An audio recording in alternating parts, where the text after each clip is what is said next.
എന്താണ് ഈ സാധനം, ഈ ബുർദ എന്താണിത്? അത് നമുക്ക് പരിശോധിക്കണമല്ലോ. സ്വഹാബത്തിന്റെ കാലത്തില്ല നമ്മളിപ്പോ ബോധ്യപ്പെട്ട സംഗതിയാണ്. ഇനി നമുക്കൊന്ന് പരിശോധിക്കാം. ഈ ബുർദ എന്ന് പറയുന്ന സാധനം പഴയ കാലത്ത് ഇതിനൊരു സ്റ്റൈൽ ഉണ്ടായിരുന്നു. എന്തായാലും ഇത് ഞാൻ എല്ലായിടത്തും പറയും. കാരണം എന്താ അറിയോ, ഈ സാധനം എന്താന്ന് ജനങ്ങൾ അറിയണം. പഴയ കാലത്തൊരു സ്റ്റൈൽ ഉണ്ടായിരുന്നു. ഇപ്പോൾ സഖാഫികൾ കൈയൊഴിച്ച സ്റ്റൈൽ എന്താണത്? പലപ്പോഴും പിന്നെ വയലൊക്കെ നടക്കും. പഴയ കാലത്തൊക്കെ വയൽ നടക്കുന്ന സമയത്ത് പ്രസംഗത്തിന് മുമ്പ് ആദ്യം പ്രഭാഷകനെ ക്ഷണിക്കുന്നതിന് മുമ്പായിട്ടൊരു പരിപാടിയുണ്ട്. മൗലായ സ്വല്ലി വസല്ലിം ദായിമൻ അബദാ അലാ ഹബീബിക ഖൈറിൽ ഖൽഖി കുല്ലിഹിം. ഇങ്ങനെ നീട്ടി ഓരോത്തുണ്ടാകും. ഇത് കേട്ടിട്ടാണ് ഇപ്പോഴും സക്കാബി കുട്ടികൾക്ക് ഭയങ്കര വെറുപ്പത് കേൾക്കണത്. അതിലൊരു സക്കാബി പറയാൻ, പഴയ കാലത്തൊക്കെ ഉണ്ട് വായു തുടങ്ങുന്നതിന് മുമ്പ് കുറെ വയസ്സന്മാര് കാക്കമാരുണ്ട് ഇങ്ങോട്ട് വരും, തോർത്തുമുണ്ടെടുത്ത് അങ്ങ് തലയെ കെട്ടും, വലിയ ടോർച്ചെടുത്ത് കഷത്തിലും വെച്ചിട്ട് മൗലായ അരോചകം ഉണ്ടോ? മൂപ്പർക്കതൊന്നും പിടിക്കണില്ല. ഇപ്പെന്താ പ്രിയപ്പെട്ട റസുവിനെയാണ്. റസുവിന്റെ സ്റ്റൈൽ കണ്ടിട്ടില്ലേ?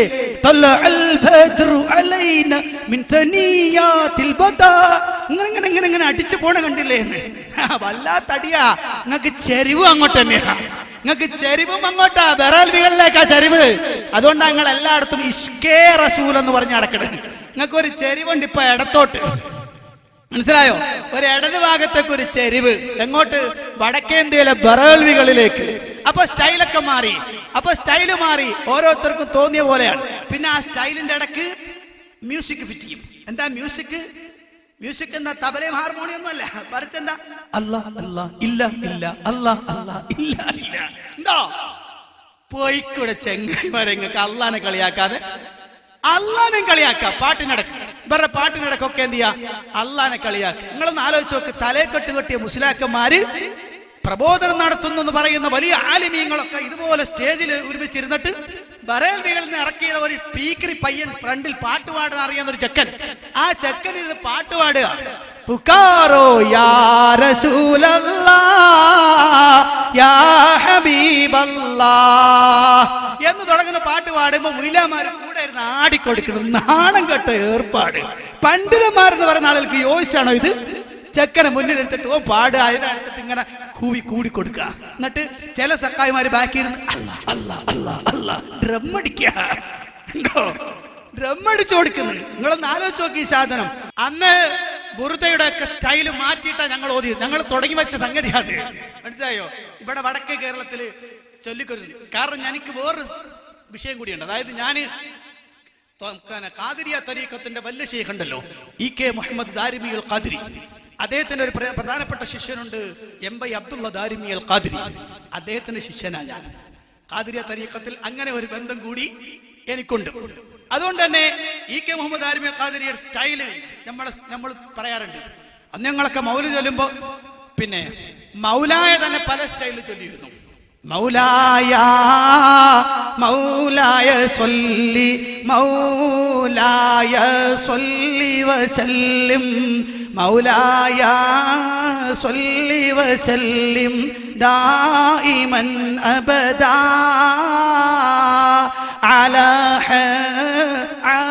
ഹബീബി അലാ ഹബീബിക ഖൈറിൽ അലാ ഹബീബിക ഖൈറിൽ ഖൽഖി കുല്ലിഹിം. ഇങ്ങനെ ചൊല്ലാൻ ബൈക്കോ നിങ്ങൾക്ക്? റജ്വിന്റെ പിന്നാലെ പോണ്ട, സ്വന്തമായി ട്യൂണുണ്ടാക്കോ. മനസ്സിലായോ? ഞങ്ങളൊക്കെ അങ്ങനെ ട്യൂണുണ്ടാക്കിയത്. പല ട്യൂണിൽ ചൊല്ലിയിട്ടുണ്ട്. ഞാൻ ഇപ്പോൾ അത് വിശദീകരിക്കേണ്ട സദസ്സല്ലല്ലോ ഇത്, അതുകൊണ്ട് ഞാൻ പറയണില്ല. അപ്പൊ ഇതൊക്കെ വിട്ടു ഇപ്പൊ പുതിയ സ്റ്റൈലിലേക്കൊക്കെ മാറിയെങ്കിലും ഈ സാധനം ഹസൻ സാഹിബ് തന്നെ പറയുന്നുണ്ട്, മരിക്കാൻ കിടക്കുന്ന ആളുടെ അടുത്തൊക്കെ ഓതിയിരുന്നു. അങ്ങനൊക്കെ ഇത് വലിയ വിശാലമായി ചൊല്ലിയിരുന്ന സാധനമായിരുന്നു എന്നാണ്. നിങ്ങളൊന്ന് ആലോചിച്ച് നോക്കി. ഞാൻ അതിന്റെ ആദ്യത്തെ 2 വരി ഒറ്റ വരിയുടെ അർത്ഥം പറയും, ബാക്കിയൊക്കെ നിങ്ങൾ അതിന്മ ഖിയാസാക്കിക്കോണം. ഒരുത്തം മരിക്കാൻ കിടക്കണ ഘട്ടങ്ങളൊന്ന് ആലോചിച്ചു. നമ്മളെ പകരയിലെ ഏതെങ്കിലും ഒരാൾ, ഒരു മുഹമ്മദ് ആക്കയോ അഹമ്മദ് ആക്ക് മരിക്കാൻ കിടക്കുക, മുപ്പര് സക്കറാത്തിന്റെ ഹാലിലാണ്. അപ്പോൾ നമ്മളിവര് ബുർദന്റെ ആളുകൾ നേരത്തെ പറഞ്ഞ ടീം, ആ ടീം ഇങ്ങ് വരികയാണ്, ബുർദ ഓതാൻ വേണ്ടി അവിടെ ഇരിക്കും. മരിക്കാൻ കിടക്കുന്നുണ്ട്, കൈയും കാലും ഇങ്ങനെ വിറച്ച് തുള്ളിക്കിടക്കാവൻ, മരിക്കാൻ പോവാൻ. അവനിങ്ങനെ ശ്വാസം വലിക്കാവൻ മരിക്കാൻ പോവാൻ. ആ സമയത്ത് ഇവർ ചൊല്ലിക്കൊടുക്കുന്നത്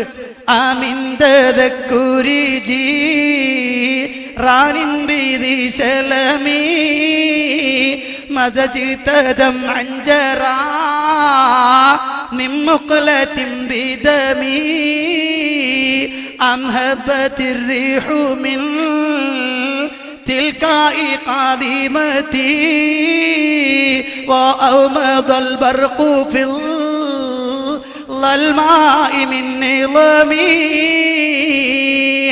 മരിക്കാൻ കിടക്കുന്നവർ റൂഹ് പിടിക്കാൻ പോകുന്ന സമയമാണ്.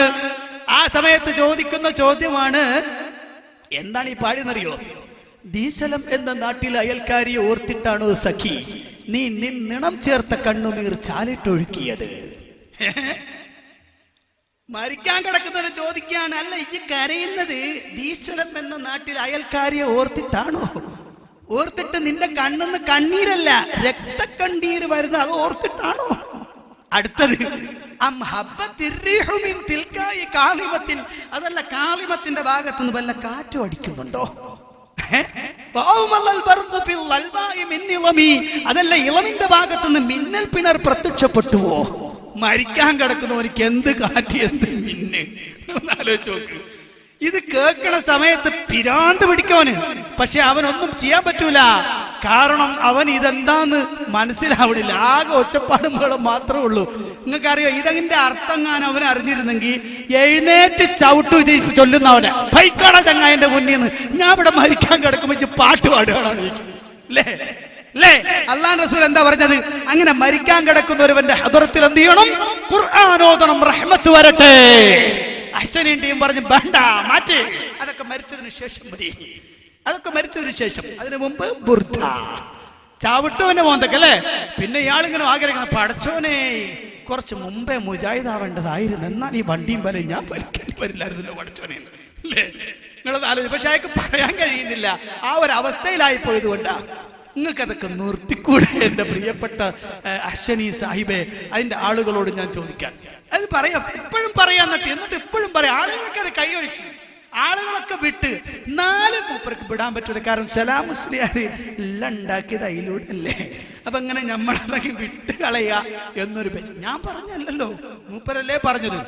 അപ്പൊ എന്റെ പ്രിയപ്പെട്ട സഹോദരന്മാരെ, ഇങ്ങനെ മുജാഹിദുകൾ ഇതിന്റെ ഓരോന്നും കള്ളങ്ങളൊന്ന് പിടികൂടി ജനങ്ങളുടെ മുന്നിലേക്ക് ഇട്ടുകൊടുത്തു. ഓരോന്നായിട്ട് ഇത് പിടിക്കപ്പെടുമെന്ന് കണ്ടപ്പോ നമ്മളെ ബഹുമാനപ്പെട്ട അലവി സഖാഫി രംഗത്ത് വന്ന് മൂപ്പരൊപ്പ് പറയാണ്, ഇതിൽ കുറെ തെറ്റുണ്ടായിരുന്നു, അതൊക്കെ ഞങ്ങൾ വിട്ടളഞ്ഞിട്ടുണ്ട്, ഞങ്ങൾ തിരുത്തി കേട്ടോ. മൗലിദിന്റെ ഏടുകളിൽ കാണുന്ന മുഴുവൻ കാര്യങ്ങളും അത് ശരിയല്ല, അതിൽ പലതും ശരിയല്ലാത്തതുണ്ട്. അതുകൊണ്ട് തന്നെ അത് മുഴുവനും സത്യമാണ് എന്നൊരിക്കലും വിശ്വസിക്കരുത് ജനങ്ങളെ. ഞങ്ങൾ പലപ്പോഴും പറഞ്ഞിട്ടുണ്ട്, ഇവിടെ ഒന്നുകൂടി പറയുന്നു, ആരും അതിന് സംശയിക്കണ്ട. കണ്ടോ, മൗലിദ് കിതാബിലുള്ളത് മുഴുവനും ശരിയാണെന്ന് ഞങ്ങൾ പറഞ്ഞിട്ടില്ല, വിശ്വസിക്കല്ല ജനങ്ങളെ.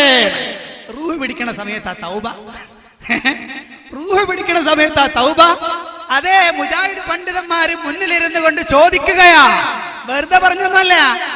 സമ്പാദ വ്യവസ്ഥയിലാണ് ചർച്ച. പിടിച്ചു തൊള്ളക്ക് അങ്ങാക്ക് പിടിച്ചു ഇരിക്കുക. അപ്പൊ പിന്നെ പറയാതിരിക്കാൻ പറ്റുമോ? ജനങ്ങളെ വിശ്വസിക്കല്ലേ, ഇതിനകത്തുള്ളതൊക്കെ ശരിയാണെന്ന് ഞങ്ങൾ പറഞ്ഞിട്ടില്ല. എന്നിട്ടോ നിങ്ങൾ ശരിയാക്കി തെറ്റ് തിരുത്തി ഇറക്കി ഒരു 5 എണ്ണങ്ങൾ ഇപ്പൊ വർക്കത്തിന് ഇറക്കിയിട്ടുണ്ട്. ഞാൻ ആ 5 എണ്ണത്തിന് തന്നെ പിടിച്ചെറിഞ്ഞത്.